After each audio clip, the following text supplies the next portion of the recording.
So, welcome everybody on day 4 of this book, Change Your Questions, Change Your Life. We did questions derive results, and we talked about it yesterday. So, we'll be starting from here. Your ideas are interesting, I hedged, but I have literally built my reputation on having answers, not questions.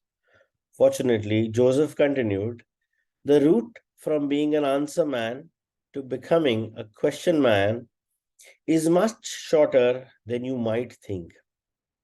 What was he suggesting? Giving up my cherished role as the answer man was about the furthest thing from my mind. I wasn't about to give up something that had worked so well for me so long. One thing I was pretty certain of, if we'd only stuck with questions, we'd still be scratching our heads and hunting for our suppers with pointed sticks.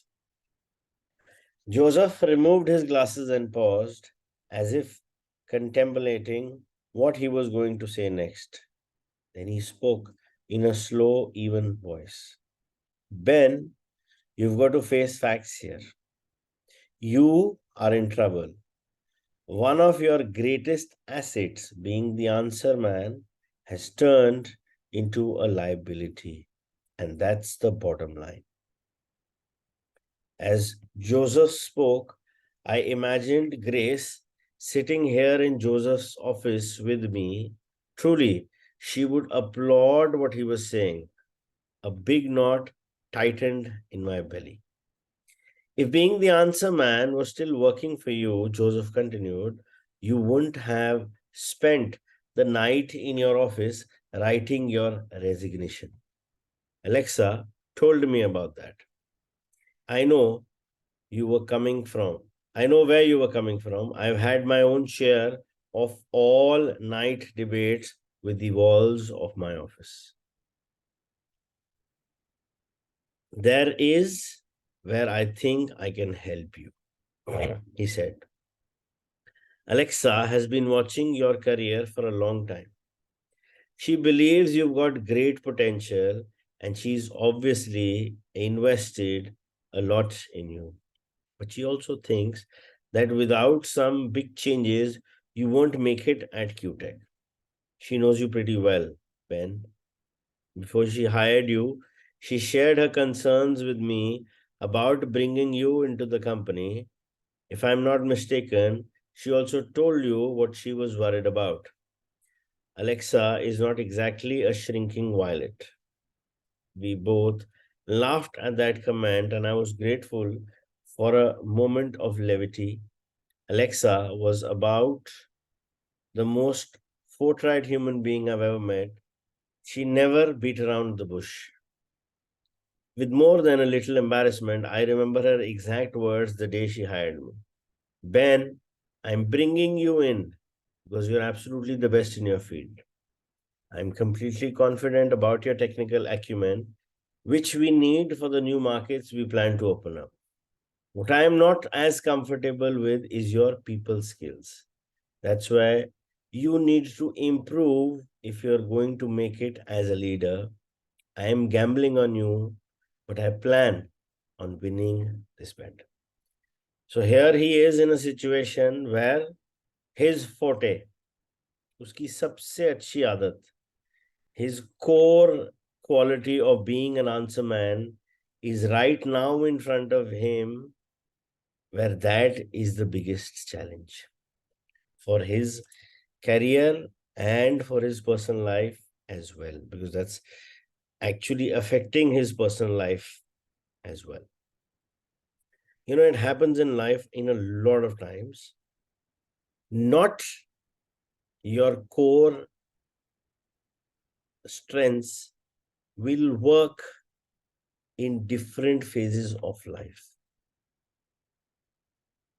Whatever is your core strength, I am not trying to say that stop your core strength, but you have to assess if that core strength or whatever it is in your personal life, in your work life, in your professional life, if it is not serving you in this particular phase or a period, then you have to always remember life is always a collection of consequences. And each choice you make at whatever point of time in life you are, that determines your consequence. And your destiny is nothing but a sequence of consequences based on the choices you took in that particular situation, event, period, with a particular person or a specific relationship. So अगर वो choice, चाहे वो आपकी core strength क्यों ना हो, अगर आपको right consequences या desirable consequences नहीं मिल रहे हैं, it is time to change that choice in order to get a different consequence. And in order to make that change or that shift in that choice, we need to basically switch our question of what we are asking rather than thinking about the answer. Because the desirable answer is the desirable consequence you're looking for, and that is going to be driven. I'm audible? Bhaiya, your video is stuck. But am I audible? Now you are. Your voice cracked in between. Yeah, I could also see myself. So, okay. So, wherever we are, in order to make that change in that choice, changing the question of what we are asking ourselves really helps. Because till the time we do not make that change in the choice, the consequence will not change. And a lot of part of our lives where we approach things from a certain perspective, it works and it works wonderfully niceful. Okay, but that doesn't mean that's the only choice. And in a situation, if your core strength also is there and that choice is not working, you need to be open towards changing what is the question that you're asking yourself in order to make or facilitate that change of choice in order to change the actual consequence.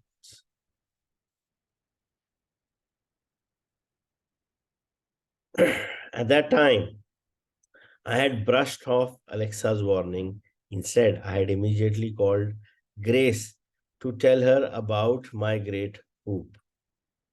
If I'd heard Alexa's warning at all, it was filtered through the plans I was making for a victory celebration with Grace that evening. As an answer man, Joseph said, your dogged determination to find the right answers has led you to some brilliant breakthroughs. However, the line between having the right answers and being perceived as know it all is a thin one indeed. You could even come off as arrogant and uncaring. My guess is that with the added pressure and responsibility of your new position, that know it all style has gotten exaggerated. Once you get labeled, you are in trouble. When others start seeing you the way, when others start seeing you that way, can you really expect them to like you?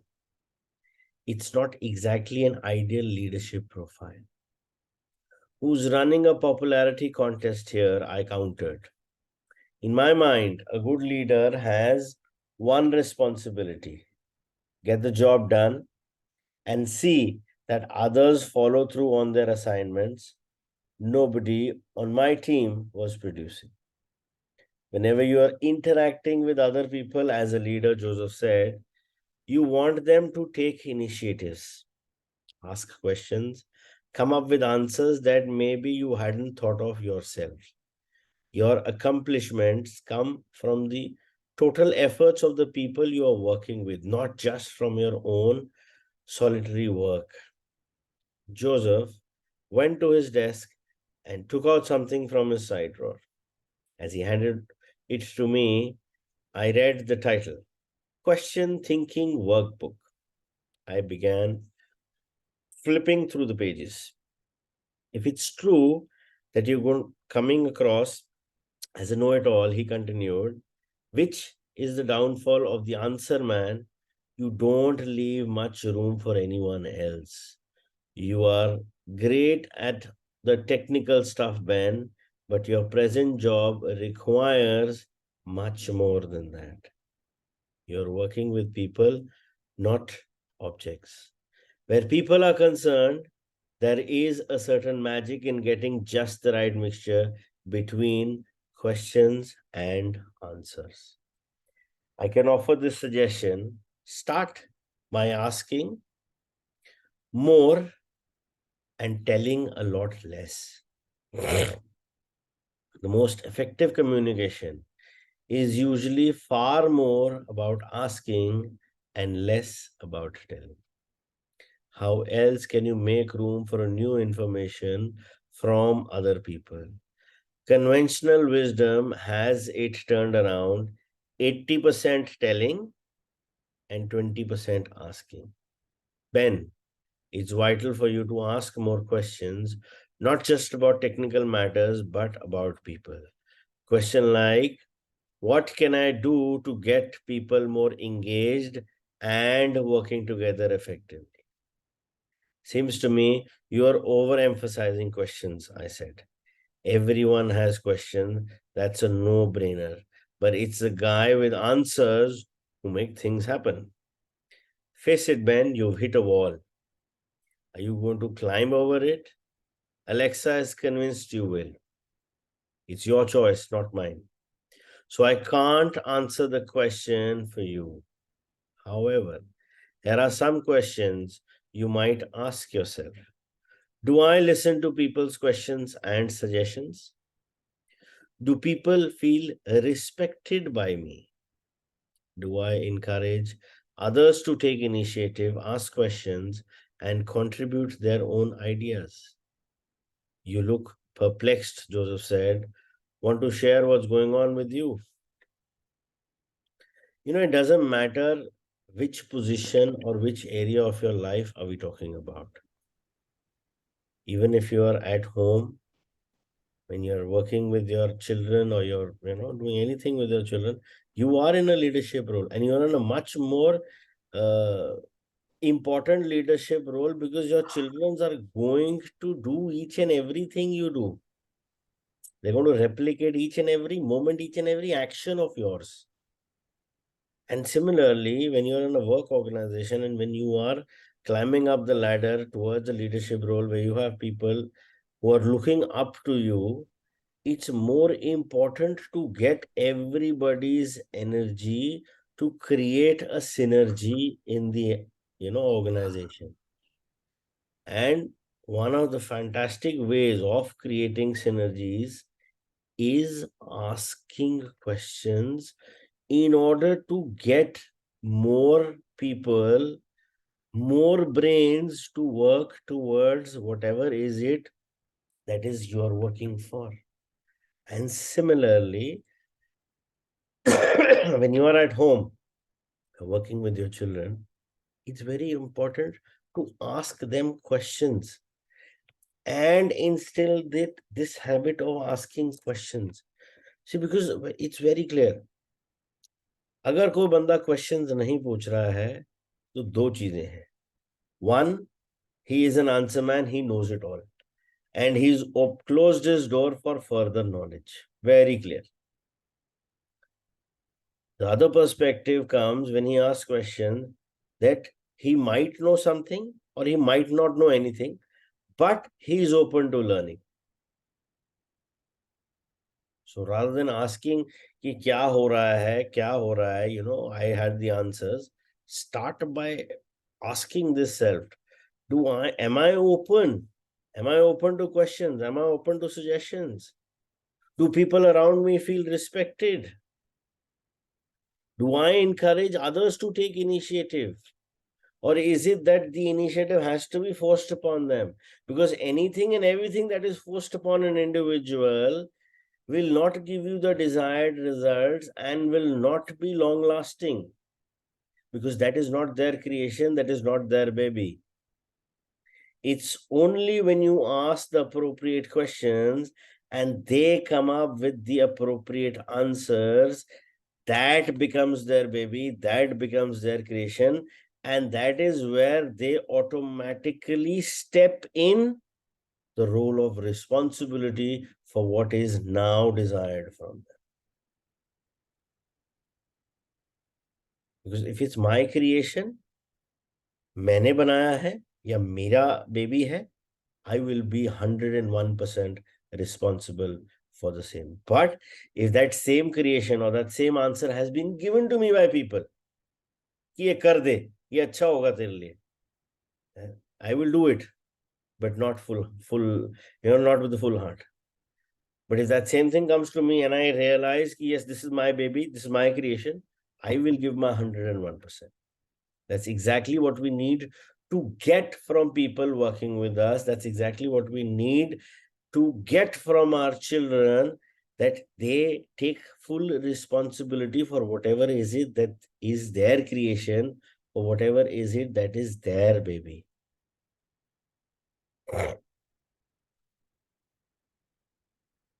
I was taken aback by his question. I hadn't expected this meeting to go so personal. This people skills stuff was making me uncomfortable. All this theory might be fine, I said, but the only question I care about is, how do I apply what you're telling me? We've got to get down to brass tacks, not just thinking and asking questions. These meetings with you have to be practical, or what's the point? You and I have very different ways of thinking. You think in questions, I think in answers. You're going to have to prove me that this question thinking of yours can be practical enough to make a difference with my problems. Fair enough, Joseph said thoughtfully. Let's start with another question. Would you agree that you're looking for ways to change? I shrugged. Isn't the fact that I'm here proof enough that I'm looking for changes? In order to change something, you need a good way to understand where you are starting from. The better you can observe that, the more effective you will be with making the changes you want. And that's where question thinking can help you. Really effective, intentional change begins with strengthening your observer self. The better you can see what's already there, that's where the observer self comes in. The better you can apply the right skills and strategies to make the changes you want. Joseph's emphasis on the observer self piqued my interest. I was familiar with using this observer part of myself to solve technical problems by questioning what was working, what wasn't working, and coming up with answers to solve a problem. But I had never looked through the same lens when it came to how I interacted with people around me. There is a section in the workbook on becoming a better observer. Joseph said that's the first tool. Please read it over and think about it before we meet again. I nodded absently as I searched for the place he was talking about in the workbook. Ready or not, the self-observing questions were already coming. First and foremost was, should I be questioning my own assumption about the power of answers?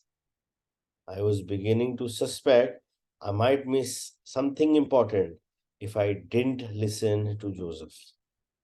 The notion that Grace might agree with him was also playing at the back of my mind.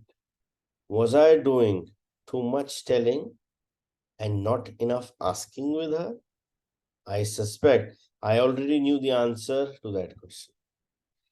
Judging by the look on your face, I am guessing you are a little unsettled right now, Joseph said. But I assure you that once you understand how to use the question thinking system, particularly in strengthening your ability to observe yourself, all the pieces will fall into place.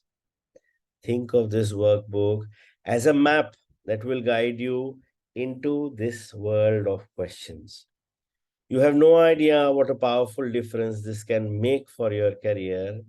And he gave me a and he gave me an enigmatic smile and added, to say nothing of what it can do for your personal relationships. Question thinking. This was going to be a challenge. Even Joseph's terms for his theories got me. Wasn't it bad enough that he wanted me to ask myself and other people more questions? I felt like putting my hands over my ears. Was my resistance getting in the way of listening objectively to what he had to offer? No matter, I realized it was time to bite the bullet.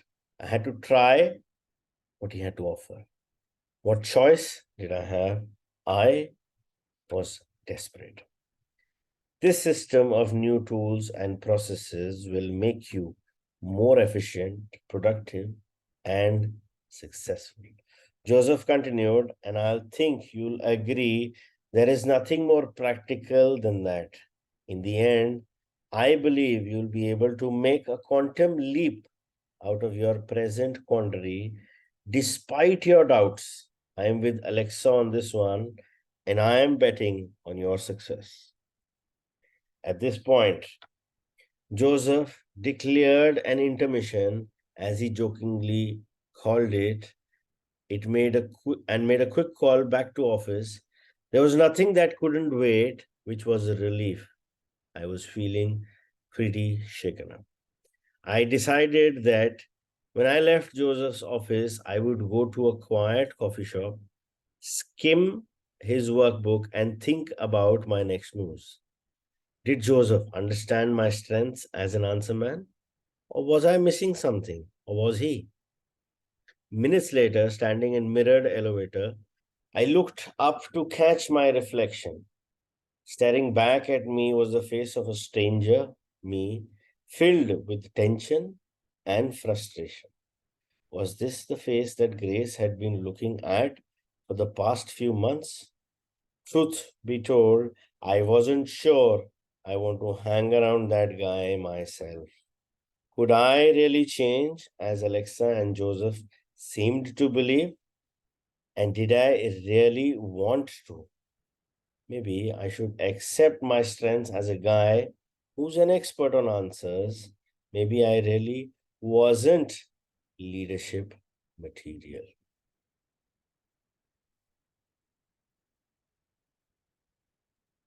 So now we're going to be looking at, so what he's trying to tell is very clear, is you have to be the observer self before you start asking the questions. So one of the key traits for being the observer self is to be detached toward. So question thinking, 10 powerful tools for life and work. In these pages, you will find the 10 question thinking tools that Joseph introduced to Ben in approximately the same order as they occur in the story. I've also included page references so you can refer back to see how Ben applied and benefited from each one. Each tool is an integral facet of the question thinking system, so you may notice that they overlap as well as complement one another. Most importantly, just as in developing any new skills. The more you use these tools, the more proficient you will become.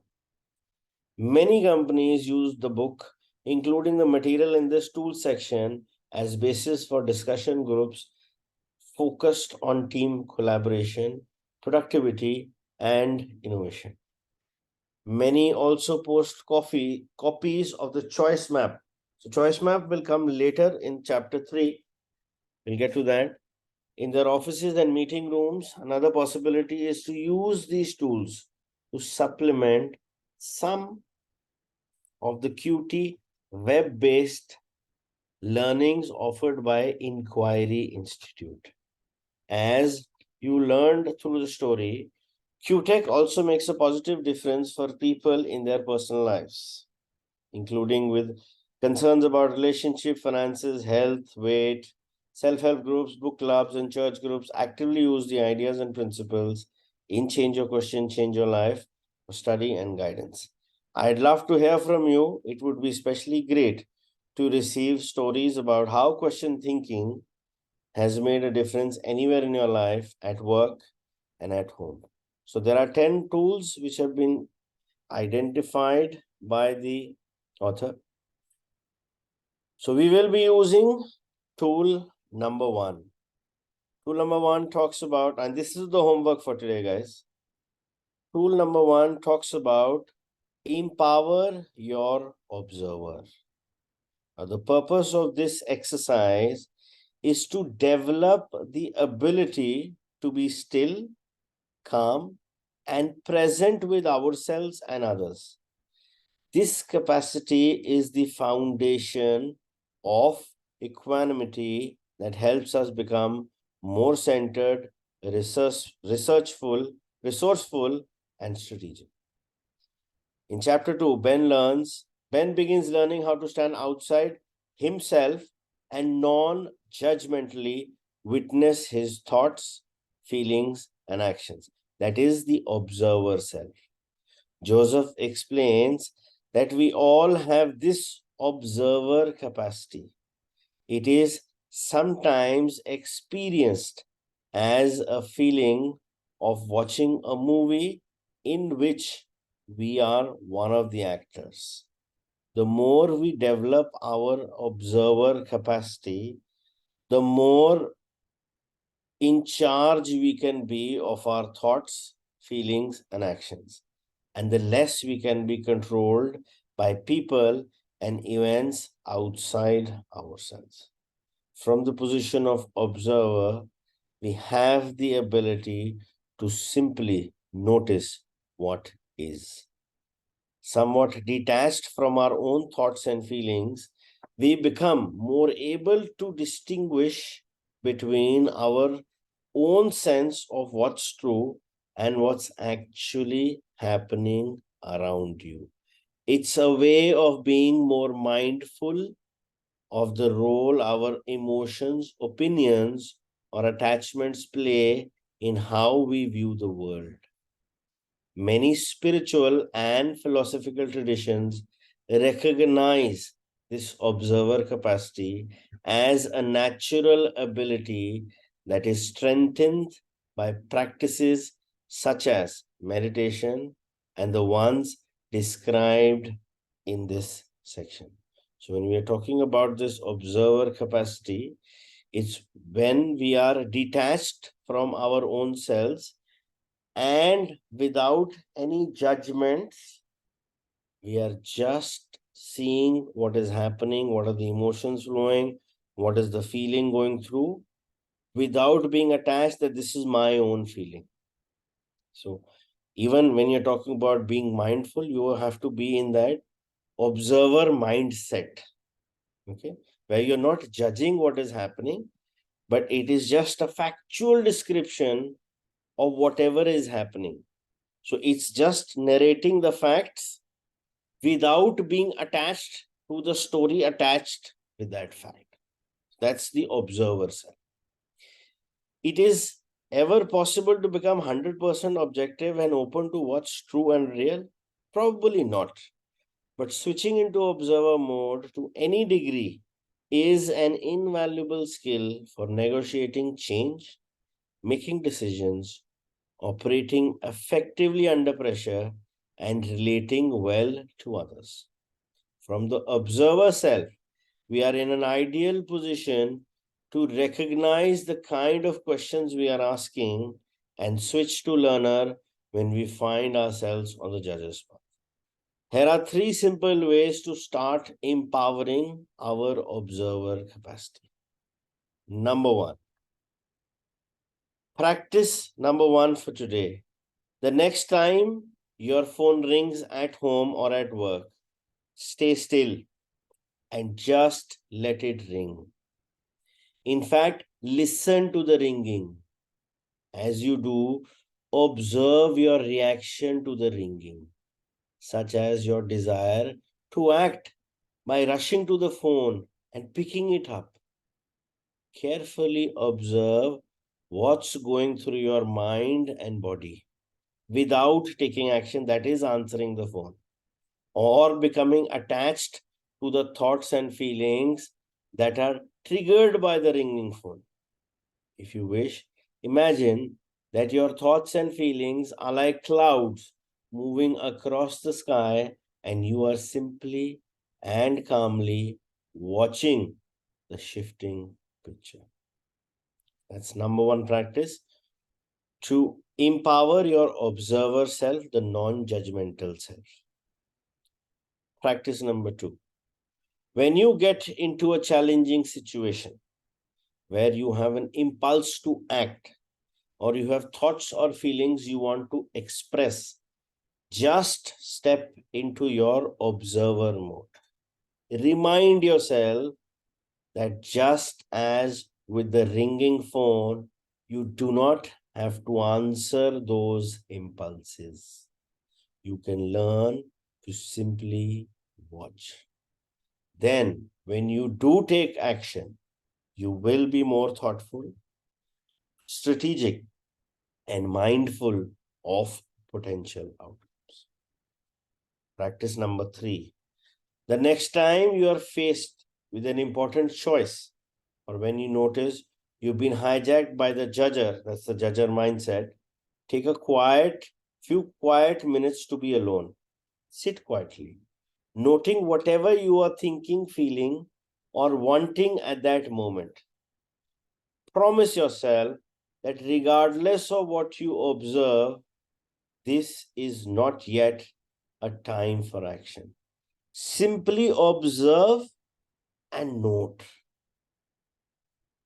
In the most expansive sense, the observer is calmly asking a single self, what's present now, moment by moment by moment.